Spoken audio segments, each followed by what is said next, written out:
একজন মানুষের সুখে স্বাচ্ছন্দ্যে জীবন কাটানোর জন্য কি লাগে? অঢেল টাকা, সুন্দর সাজানো গোছানো বাড়ি, আরামদায়ক বিছানা, কাজ করে দেওয়ার জন্য বিশ্বস্ত লোক। এর সব কিছুই আছে রতন কারতিয়ার। নেই শুধু ঘুম। নিদ্রা দেবী তার ওপর ভীষণ অসন্তুষ্ট। আজ 30 বছর ঘুমাতে পারে না সে।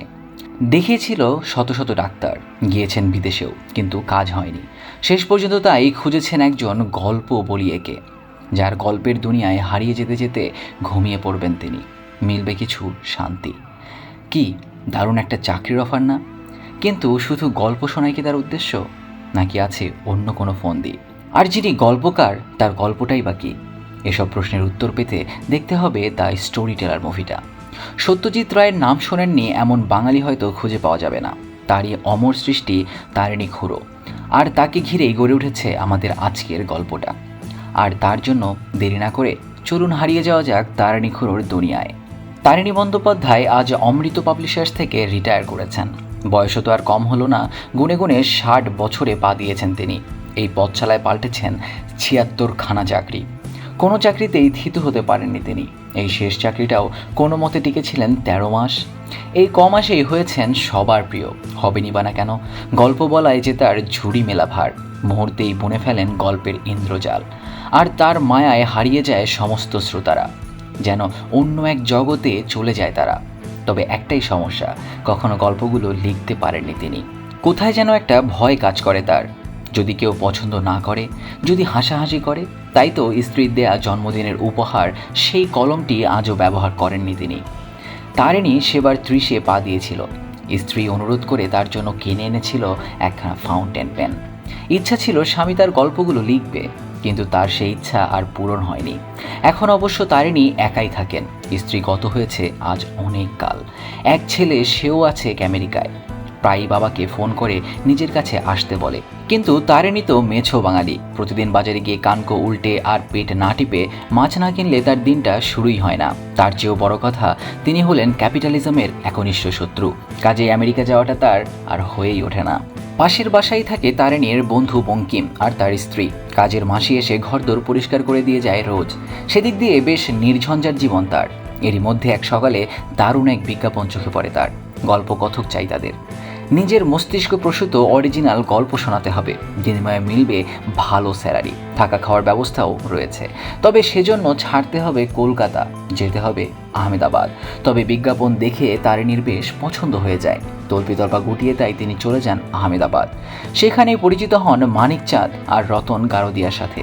তারিণীর মতন রতনও একলা মানুষ, বিয়ে থা করেননি। থাকেন বিশাল এক বাড়িতে, চালান বিশাল এক ব্যবসা। তবে ব্যবসায় তিনি যতটা ঝানু, পড়াশোনায় ঠিক ততটাই কাঁচা। বিশ্বের সব বিখ্যাত লেখকদের বই দিয়ে লাইব্রেরি সাজিয়েছেন, কিন্তু খুলে দেখেননি একটাও। এমনকি অধিকাংশ লেখকের নামও মনে নেই তার। বাড়ির সব কাজ করার জন্য আছে বিশ্বস্ত চাকর মানিক চাঁদ। তবে সমস্যা একটাই, ঘুম আসে না তার। ভুগছেন ক্রনিক ইনসোমনিয়াতে। বিছানায় এপাশ ওপাশ করতে করতেই কেটে যায় রাতের পর রাত, কিন্তু ঘুমের দেখা মেলে না। শখানেক ডাক্তার দেখিয়েও তেমন কোনো লাভ হয়নি। শেষ পর্যন্ত ফেঁদেছেন দারুণ এক বুদ্ধি।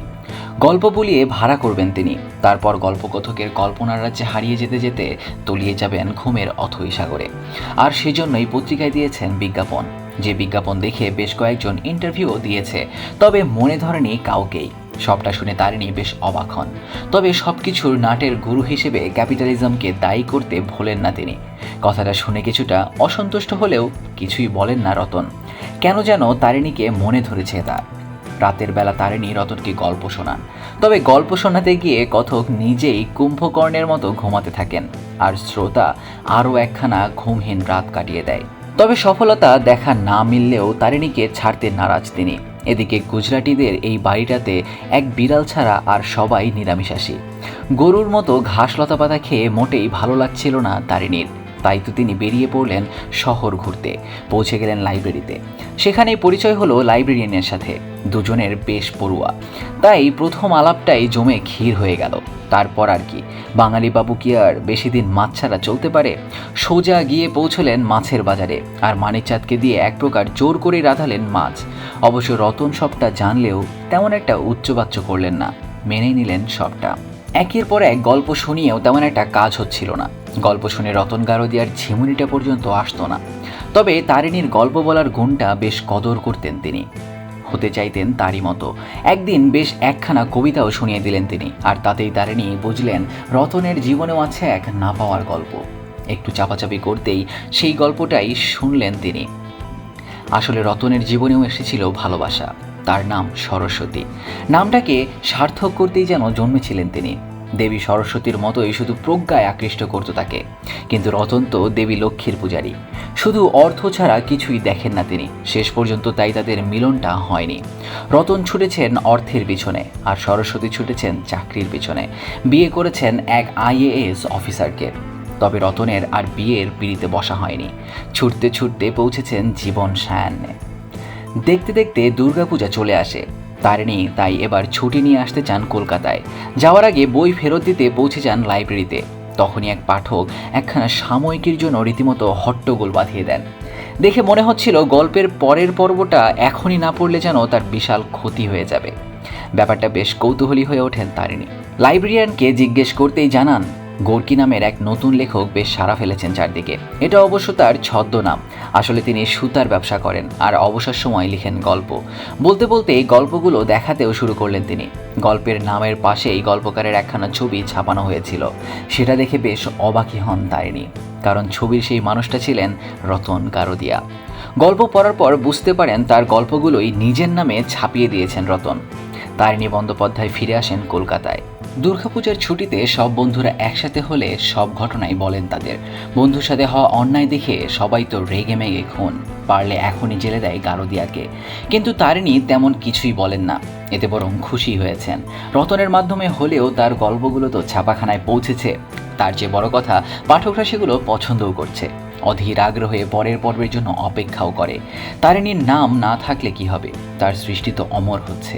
তাই তারিণী পূজার ছুটি কাটিয়ে আবারও ফিরে আসেন আহমেদাবাদে। এসেই পান এক দারুণ চমক। দেখেন সরস্বতী এসেছে রতনের বাড়িতে।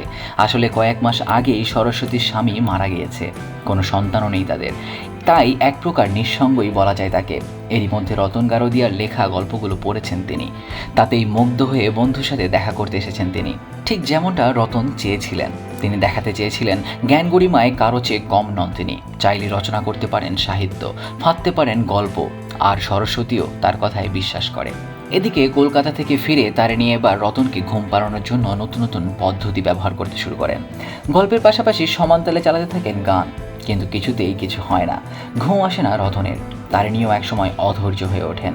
একদিন তিনি রতনকে জানিয়ে দেন আমেরিকায় যাবেন তিনি, ছেড়ে দিবেন চাকরি।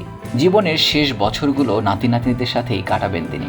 রতন বাধা দেওয়ার চেষ্টা করলেও তারিণী তার কথায় পাত্তা দেন না। রতনের বিড়ালখানাকে সঙ্গী করে ফিরে আসেন কলকাতায়। ততদিনে বিড়ালটির সাথে বেশ ভালো বন্ধুত্ব হয়েছে তার। কলকাতায় তাদের দুজনের দিনকাল বেশ ভালোই যাচ্ছিল। এদিকে আহমেদাবাদে এত চমকপ্রদ সব গল্প লেখার জন্য রতনকে পুরস্কৃত করা হচ্ছিল। পুরস্কার প্রদানের পর রতনকে তার নতুন গল্পটা পড়ে শোনাতে বলা হয়। সে সময় একজন প্রকাশক তাকে জিজ্ঞেস করেন, এ সবই কি আপনার নিজের লেখা গল্প? রতন প্রথমে কিছুটা ইতস্তত করেন। এমন প্রশ্নের কারণ জানতে চান। প্রকাশক জানান রতনের সাথে কাজ করতে চান তারা। রতন এবার স্বস্তির নিঃশ্বাস ফেলেন, তাদের সাথে দেখা করতে রাজি হয়ে যান।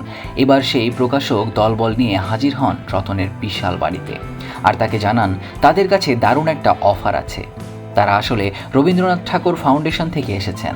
রবীন্দ্র রচনাবলীর কিছু গল্প নিজের বলে চালিয়ে দেওয়ার অভিযোগে অভিযুক্ত তিনি। আসলে রতনের শেষ কয়েকটি গল্প রবীন্দ্র রচনাবলী থেকে কপি করা হয়েছে, আর এই অপরাধের জন্যই তাকে বেশ মোটা অঙ্কের জরিমানা দিতে হবে। রতন যেন নিজের কানকে বিশ্বাসই করতে পারছিল না। তারিণী যে তাকে এভাবে বোকা বানাবে এটা তিনি স্বপ্নেও কল্পনা করতে পারেননি। কষ্টে তার চোখ দিয়ে টপ টপ করে পানি পড়তে শুরু করে। কিন্তু কি আর করার, মাঝে মাঝে বাস্তবতা আমাদের কল্পনাকেও হার মানিয়ে দেয়। রতনের পর চলে যায় সরস্বতীর কাছে। অনেকটা দূরে সোফায় এক কোণায় বসে আছেন তিনি। হয়তো মনে মনে পরিণতিটা জানতেনি, তবু একটা আশা হয়তো সরস্বতী তাকে মেনে নেবেন। কিন্তু শেষ পর্যন্ত তা হয়নি। সরস্বতী বলেন, একজন ব্যবসায়ীর মূল্যবোধের সাথে হয়তো আমি মানিয়ে নিতে পারতাম, কিন্তু একজন চোরের সাথে বসবাস করা আমার পক্ষে সম্ভব নয়। আর কথায় আছে না, গল্পের মজা তো তখনই পাওয়া যায় যখন ঠিক সময়ে আসল রহস্যটা উদ্ঘাটিত হয়। সেরকমটাই চেয়েছিলেন তারিণীও। তিনি আসলে ইচ্ছে করেই রবীন্দ্র রচনাবলী থেকে গল্প শোনাতে শুরু করেছিলেন। তিনি চেয়েছিলেন রতনকে উচিত শিক্ষা দিতে। তাকে বোকা বানানোর প্রতিশোধ নিতে। তার পরিকল্পনাটা অবশ্য বৃথা যায়নি, আর সবটাই তিনি জানতে পেরেছিলেন পরের সকালের পত্রিকার পাতা থেকে। পত্রিকা থেকে যে গল্পের শুরু, সেখানে যেন তার সমাপ্তি ঘটল। কিছুদিন পর তারিণী এবং রতন দুজনেই গল্প লিখতে শুরু করেন। নতুন করে সাহিত্য মনোনিবেশ করেন তারা।